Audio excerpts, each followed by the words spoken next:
بسم اللہ الرحمن الرحیم. بہت ہی عزیز دوستو، السلام علیکم.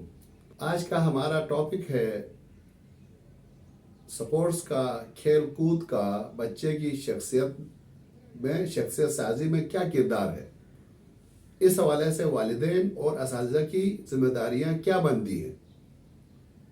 ہماری خوش نصیبی ہے کہ آج ہمارے پاس ایک سیلف ڈیولپڈ انٹرنیشنل ایکسپوجر لیا ہوا ایک سپورٹس مین جو امریکن کالج اینڈ اسکول اور ایبسکس اسکول اینڈ کالج میں بحیثیت ہے سپورٹس ایجوکیٹر کے خدمات سر انجام دے رہے ہیں.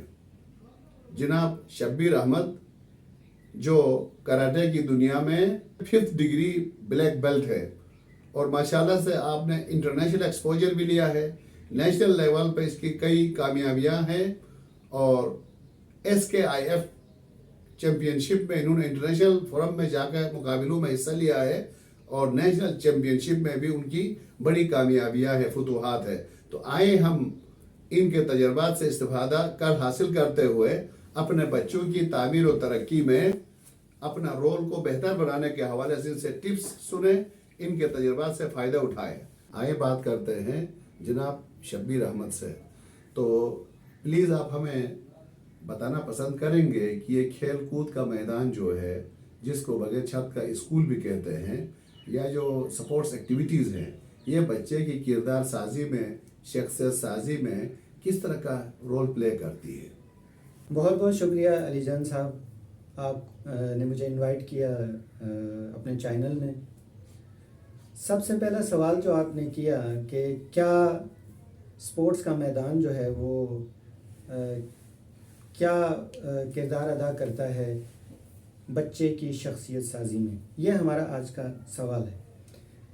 یعنی کہ ہم اس طرح لے لیتے ہیں کہ جب ایک بچہ سپورٹس کے میدان میں ہوتا ہے تو سب سے پہلی جو چیز ہوتی ہے وہ ہے rules and regulations of the sports. اب رولز اینڈ ریگولیشنز میں یہ ہوتا ہے کہ جیسے اگر ہم مثال دیں، اگر ہم فٹ بال کی لرننگ کر رہے ہوں، مارشل آرٹ کی لرننگ کر رہے ہوں، یا کئی طرح کی گیمز کی لرننگ کر رہے ہوں، تو اس وقت دو چیزیں انوالو ہوتی ہیں. فرسٹ جو چیز انوالو ہوتی ہے وہ آپ کی فزیکل انوالومنٹ ہوتی، اور سیکنڈ جو آپ کی انوالومنٹ ہوتی ہے وہ ہے آپ کی برین انوالومنٹ ہوتی ہے. تو یعنی کہ دونوں جو انوالومنٹس ہیں ان کو لے کر ہم چلیں. اب اس میں کردار سازی کا جہاں تک یا شخصیت سازی کا جہاں تک تعلق ہے، وہ اس میں ہوتا یہ ہے کہ اگر آپ فرض کریں ایک بچہ میدان میں کھیل رہا ہوتا ہے، تو جب کوئی وہ کسی رول کی وائلیشن کرتا ہے یا کسی مطلب بیڈ ایکٹیویٹی یا کوئی اس طرح کا کوئی وہ کام کرتا ہے جس سے دوسرے کھلاڑی کو نقصان پہنچتا ہے، تو وہ اس کو یا ریڈ کارڈ، یلو کارڈ، یہ چیزیں اس کو ملتی ہیں. ٹھیک ہے، کیونکہ وہ رولز کا پابند ہوتا ہے. جب وہ رولز اینڈ ریگولیشنز کو ریگولرلی فالو کرے گا وہ بچہ، تو ڈیفینیٹلی جو اس کے آنے والی زندگی ہے، جو آنے والی لائف ہے، جس میں اس نے ظاہر ہے کہ معاشرے کے اندر اپنا کردار ادا کرنا ہوتا ہے، تو اس میں ہوتا یہ ہے کہ جب وہ رولز ریگولیشن کی بھرپور پریکٹس کرے گا تو ڈیفینیٹلی وہ اس کے مائنڈ میں وہ چیزیں ہوں گی کہ یار اگر میں یہ غلط کام کروں گا یا میں اس طرح اس رول کی وائلیشن کروں گا تو اس کا مجھے میری زندگی پر بہت گہرے اثرات مرتب ہو سکتے ہیں. تو وہ اس کی ایک وہ جو پریکٹس ہے وہ اس کو ان چیزوں سے روکتی ہے. تو محترم، آپ نے بہت خوبصورت بات کی کہ یہ جو کھیل کود ہے اس کو افیکٹو بنانے کے لیے کوئی رول ریگولیشنز ہیں، اور تاکہ بچہ سیلف ڈسپلن ہو، وہ شروع دن سے ہی کھیل کے میدان سے ہی کھیل کود کے اصولوں کو سمجھتے ہوئے آگے بڑھے، ورنہ پھر گیم کا مزہ خراب ہوگا. اور ایک پوائنٹ یہاں میں صرف آپ سے ویو لینا چاہ رہا ہوں کہ خالی ذہن شیطان کا گھر کہتے ہیں. ہمارے گھروں میں بھی بچے جو ہے خاموش بٹھائے جاتے ہیں، ان کو کوئی فزیکل ایکٹیویٹی، کوئی کھیل کود ہو، ماں باپ کہتے ہیں نہیں چیزیں توڑو گے، آپ بیٹھ کے پڑھو. اچھی بات ہے، پڑھنا چاہیے، لیکن بیلنس چاہیے. کلاس روم میں جائیں، بچے کی جو کریٹیوٹی ہے، ان کا مائنڈ ہے، ان کو انگیج نہیں کیا جاتا ہے. صرف ڈنڈا اور رٹے کے ذریعے سے تھیلی کو بھری جاتی ہے. تو اس بچے کی کانسیپچول انڈرسٹینڈنگ بھی ضروری ہے. اسی طرح بچے کی فزیکل ڈیولپمنٹ، سوشل ڈیولپمنٹ اور یہ مورل ڈیولپمنٹ کا اسٹرانگ تعلق ہے سپورٹس ایکٹیویٹیز کے ساتھ. تو ہم یہ توازن کیسے لائیں گے؟ آپ اپنے تجربے کی بنیاد پر کچھ بتانا پسند کریں گے؟ جی سر، یہ دیکھیے گا، میں آپ کو چند مثالیں آپ کو دوں گا. جیسے اس وقت دنیا کا جو ٹاپ ایجوکیشن سسٹم ہے وہ فن لینڈ کا ہے. ہم سارے مانتے ہیں اس چیز کو، ٹھیک ہے. جاپنیز ہیں، چائنیز ہیں، all over the world education کے اوپر کام ہو رہا ہے، ٹھیک ہے. اس میں ایک چیز کامن ہے جس کو فینومینل بیس لرننگ کہا جاتا ہے. کیا بات، ٹھیک ہے. فینومینل بیس لرننگ یہ ہے کہ جی آؤٹ ڈور آپ کو سیکھنا ہے، آؤٹ ڈور ایکٹیویٹیز کے تھرو آپ نے سیکھنا ہے. تو اس میں اسپورٹس بھی ہو سکتی ہے. اس میں آپ کے لیے کوئی کلاس روم نہیں ہوتا ہے کہ جدھر آپ بچے کو بند کر کے بٹھائیں. جتنی دیر آپ کلاس روم کے اندر بچے کو بند کر کے رکھیں گے اتنا اس کا ذہن بھی بند ہوگا. جیسے آپ نے کہا نا کہ ان سائڈ آؤٹ جرنی آپ کے چینل کا نام ہے. تو دیکھیں، اگر بچہ باہر نہیں آئے گا وہ ہیپی نہیں ہوگا، وہ خوش نہیں ہوگا، اور وہ اپنے آپ کو ایکسپلور کر ہی نہیں سکتا. ٹھیک ہے. تو اس کلاس روم کا، اس کیریکولم کا، اس سلیبس کا کیا فائدہ جو آپ کلاس روم کے اندر بند کر کے بچے کے ذہن کو بھی بند کر کے اس کو کھلنے کے لیے یا اس کو پھلنے پھولنے کے لیے آپ تیار نہیں کرتے.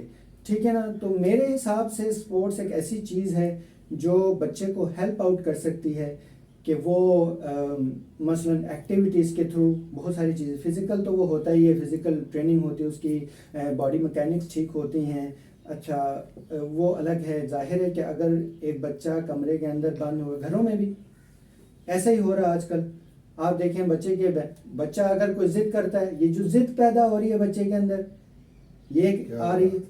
لیزینس پیدا ہو رہی ہے بچے کے اندر. ٹھیک ہے. یہ ایکٹیویٹی نہ ہونے کی وجہ سے. اور بچہ کہتا ہے وہ فرسٹریٹ ہو رہا ہے. بچہ وہ اس کا دل ہی نہیں کرتا ہے پڑھنے کو کہ میں جاؤں یار، میں بس موبائل کے اندر بند ہو جاؤں. ٹھیک ہے نا. اور اس وقت جو ہے ہمارے ملک کا الگوریدم بھی ٹھیک نہیں ہے کہ بچے کو بجائے اس کے، آپ چائنا چلے جائیں یا اور جگہوں پر آپ اگر دیکھیں ان کی، تو وہ کیا کرتے ہیں کہ ان کا الگوریدم زبردست ہے. وہ ہمیشہ ایجوکیشن سے ریلیونٹ کانٹینٹ دکھاتے ہیں بچوں کو. اور ہمارے یہاں مصیبت کیا ہے کہ جی فوراً آپ جب انٹرنیٹ کو کھولتے ہیں تو سب سے پہلے جو کانٹینٹ آتا ہے، اب مجھے بتانے کی ضرورت نہیں، وضاحت کرنے کی ضرورت نہیں، وہ کیا ہوتا ہے، ہمارے بچے کے ذہنوں کو پوائزن کر رہے ہیں. تو میں اس حوالے سے میں کہوں گا کہ اچھا. پھر دوسرا جو آپ نے ایک سوال کیا کہ بچے جو ہے نا ان کو مطلب کھیل کے میدان میں کیا وہ ہو سکتا ہے. دیکھیں، جتنا ایکٹیویٹی کریں گے وہ اتنے وہ غلط خیالات ان کے ذہنوں میں نہیں آئیں گے. لیکن جتنا وہ اندر بند رہیں گے، جیسے آپ نے کہا کہ جی خالی ذہن جو ہے وہ شیطان کا گھر ہے. تو وہ شیطان کیا چیز ہے؟ وہ یہی تو ہیں، وہ یہی خیالات تو ہیں آپ کے جو آپ کو ڈی ٹریک کر رہے ہیں. ٹھیک ہے. تو اس کے اوپر اوور کم کرنے کے لیے جو آپ کام کریں گے وہ اسپورٹس کا میدان ہو سکتا ہے. کیا بات. ہم اس ٹاپک کو کنکلوڈ کرتے ہیں اس دعا کے ساتھ کہ اللہ تعالی ہمیں بچے کی اپنے آپ کی ہولسٹک ڈیولپمنٹ کو، پوری شخصیت کو ڈیولپ کرتے ہوئے، تشکیل کردار کرتے ہوئے ہم دنیا میں بھی آخرت میں بھی سرخرو ہو. والسلام علیکم ورحمۃ اللہ وبرکاتہ.